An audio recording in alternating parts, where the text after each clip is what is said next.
আসসালামু আলাইকুম ফ্রেন্ডস, সবাই কেমন আছেন? আশা করি সবাই খুব ভালো আছেন। রুমার রান্নাঘরে নতুন একটা রেসিপিতে সবাইকে স্বাগত। আজ অনেক দিন পরে হাজির হয়েছি আপনাদের সামনে নতুন একটা রেসিপি নিয়ে। খুব সহজভাবে বেকারি স্টাইলে কেক বানিয়ে দেখাবো, বড়দিন স্পেশাল কেক।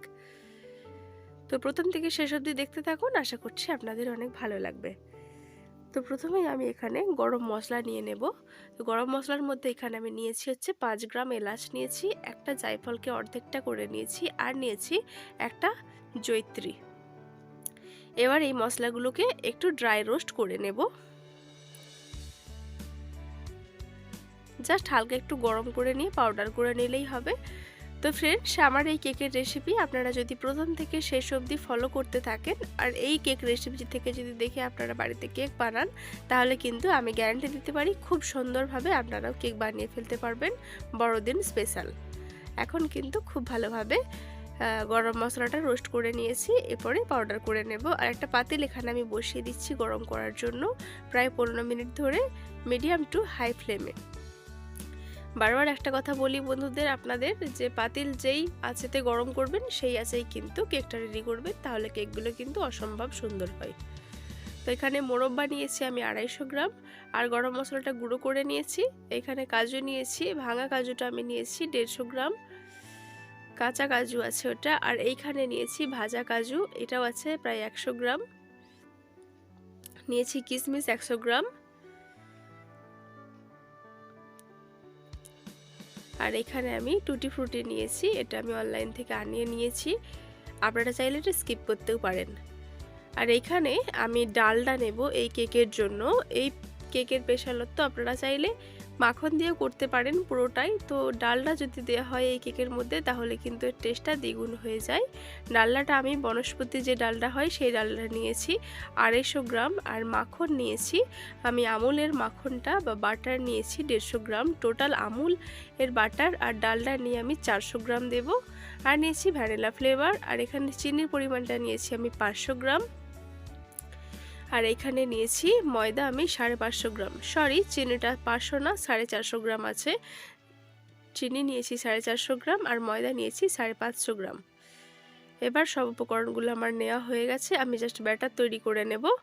দেখুন একবার ভালো করে কি কি উপকরণ আমি নিয়েছি কেকের জন্য।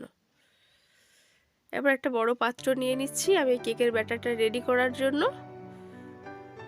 প্রথমেই আমি ডালডাটা নিয়ে নেব, এটাকে একটু ফোমি করে নেব বা খুব ভালোভাবে বিট করে নেব। তো এটা প্রথমত শক্ত অবস্থায় বিট করতে একটু কঠিন মনে হলেও পরবর্তীতে ডালডাটা যখন ভেঙে যাবে তখন কিন্তু বিট করা মোটেও কষ্ট না, খুব সুন্দরভাবে ক্রিমি একটা টেক্সচার চলে আসবে। তো এই দেখুন এই ডালডাটাকে আমার ভেঙে নিতে প্রায় 3 থেকে 4 মিনিট মতো সময় লেগেছে। তো আমি প্রায় 5 থেকে 6 মিনিট মতো এটা সুন্দরভাবে বিট করে নিয়েছি। আর তারপরে এর মধ্যে আমি অ্যাড করে নেব মাখন। মাখনটা যেহেতু নরম তাই জন্য ডালনাটা আগের থেকেই একটু ফোম করে নিলাম বা ভেঙে নিলাম, তারপর আমি মাখনটা এর মধ্যে অ্যাড করব। তো আপনারা যদি ফ্রিজে মাখন রাখেন, তো যখন আপনারা এই কেকের রেসিপি করবেন তখন কিন্তু মিনিমাম 3 ঘন্টা আগে বার করে রাখবেন, তা না হলে কিন্তু নরম হবে না মাখনটা, বিট করে নিতে অনেকটাই কষ্ট হবে বা সহজলভ্য হবে না। ততক্ষণই আপনারা বিট করে নেবেন যতক্ষণ না এই ক্রিম এর মতো আকারটা চলে আসে বা ক্রিমের মতো সাদাটে ভাব চলে আসে। খুব সুন্দর ফ্লাফি হয়ে গেছে। এখন আরও কিছুক্ষণ বিট করার পরে আপনাদের দেখাবো। এই যে দেখুন অল্প একটু মনে হচ্ছে হালকা হালকা দানা মতো আছে।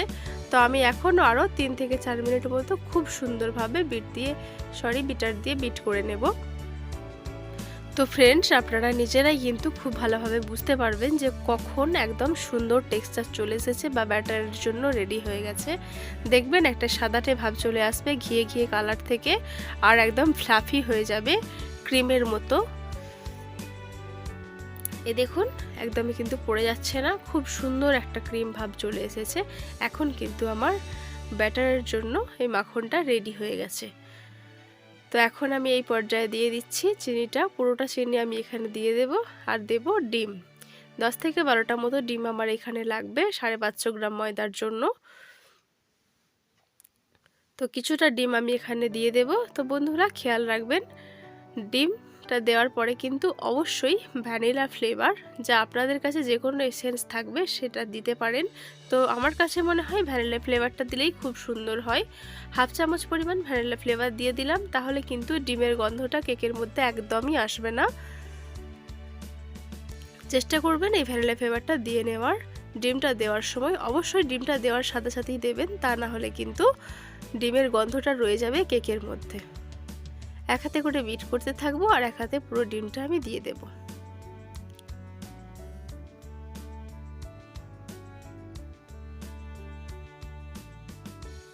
খুবই অল্প পরিমাণে ভ্যানিলা এসেন্সটা দেবেন।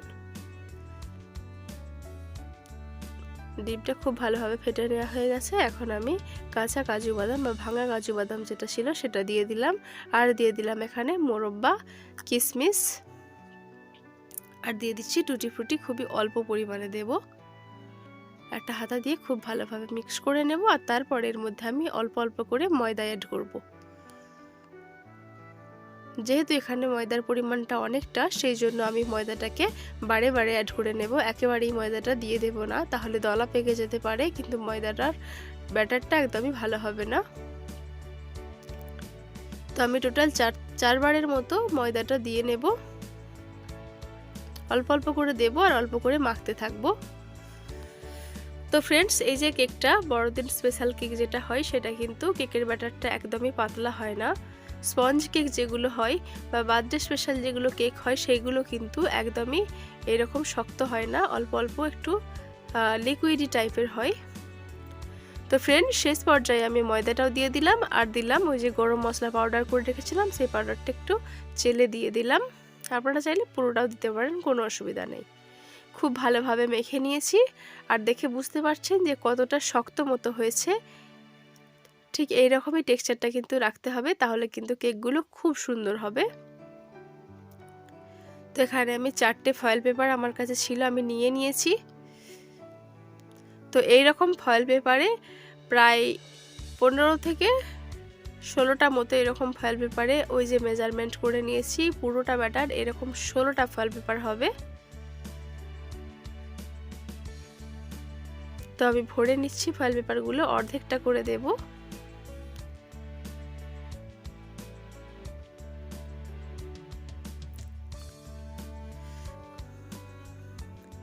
এই কেকটা আপনারা যে কোনো পাত্রেই করতে পারেন, তবে অবশ্যই চেষ্টা করবেন অ্যালুমিনিয়ামের পাত্র নিতে, তাহলে কিন্তু কেকগুলো খুব সুন্দর কালার আসে। আজকের কেকটা আমি উনুনেও করে দেখাবো আর গ্যাসের উনুনেও করে দেখাবো।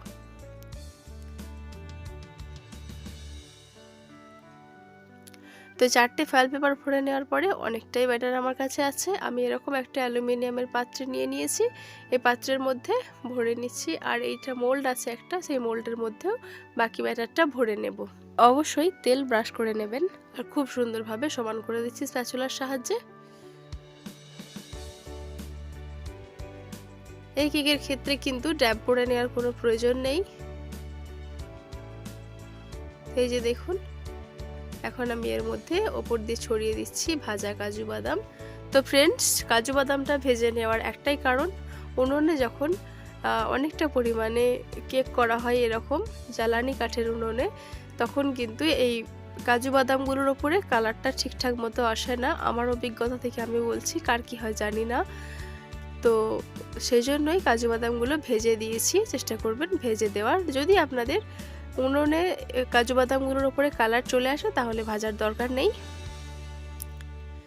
তো এখন উনুনের মধ্যে আমি দিয়ে দিলাম পাতিলের মধ্যে, প্রায় 40 মিনিট মতো বেক করে নেব। আর বড় যে কেকগুলো আছে ওইগুলো প্রায় আমার হতে সময় লেগেছে 1 ঘন্টা 30 মিনিট, প্রায় 1.5 ঘন্টা মতো।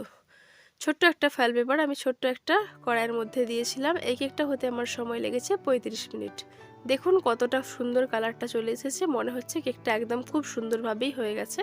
একটা কাঠি দিয়ে মাঝখানটাও দেখে নিলাম, দেখুন একটুও কিন্তু ব্যাটার লেগে নেই, কাঁচা নেই, খুব সুন্দরভাবে ভেতরটাও বেক হয়ে গেছে। তো এখন আমার সবগুলো কেক বেক করা হয়ে গেছে। দেখুন কতটা সুন্দরভাবে বেকড হয়েছে, কালারগুলো কিন্তু কতটা সুন্দর এসেছে। তো ফ্রেন্ডস, জ্বালানি কাঠের উনুনে যে কেকগুলো দিয়েছিলাম সেইগুলোর কিন্তু কালারটা খুব সুন্দর মতো আসেনি, তবে টেস্টটা কিন্তু একই রয়েছে। কিন্তু গ্যাসের উনুনে যে কেকগুলো করেছি সেইগুলোর কালারগুলো দেখলে বুঝতে পারবেন যে কতটা সুন্দর। তো ফ্রেন্ডস, এখন একটা কেক আমি বার করে আর কেটে দেখাবো আপনাদের। এই বড় সাইজের পাত্র থেকেই বার করে নিচ্ছি, আর একটা ছুরি দিয়ে গাগুলো একটু ছাড়িয়ে নিচ্ছি। তবে কেক যদি খুব সুন্দরভাবে বেক হয়ে যায় তাহলে কেক ছুরি দিয়ে এভাবে ছাড়িয়ে নেওয়ার কোনো প্রয়োজন হয় না, কেক নিজের থেকেই খুব সুন্দরভাবে ছেড়ে আসে। তো এভাবে উপর করে দুবার একবার এরকম করে একটু ট্যাপ করলেই দেখবেন খুব সুন্দরভাবে ছেড়ে আসছে কেকটা। দেখুন কতটা সুন্দর, নিচ থেকেও কিন্তু বেক হয়েছে কেকটা। কেকের কাটার ধরনটা দেখলেই আপনারা বুঝতে পারবেন যে কতটা সুন্দর কেকটা হয়েছে, কতটা সফট হয়েছে, কতটা স্পঞ্জি হয়েছে। তো এই কেক দেখতে যতটা সুন্দর, খেতেও ততটাই সুন্দর হয়। অবশ্যই বাড়িতে ট্রাই করবেন, আপনাদের ভালো লাগবে। তো ফ্রেন্ডস, আমার ভিডিও আপনাদের কেমন লাগলো? যদি ভালো লেগে থাকে অবশ্যই একটা লাইক কমেন্ট করে দেবেন, আর অবশ্যই প্রচুর প্রচুর আমার চ্যানেলটাকে বা আমার ভিডিওটাকে শেয়ার করবেন। আজকের মতো এই পর্যন্তই, দেখা হচ্ছে আপনাদের সাথে পরবর্তী নতুন একটা ভিডিও নিয়ে। আমার চ্যানেলটাকে সাবস্ক্রাইব করে নিয়ে পাশে থাকবেন। আপনারা ভালো থাকবেন, সুস্থ থাকবেন, সাবধানে থাকবেন।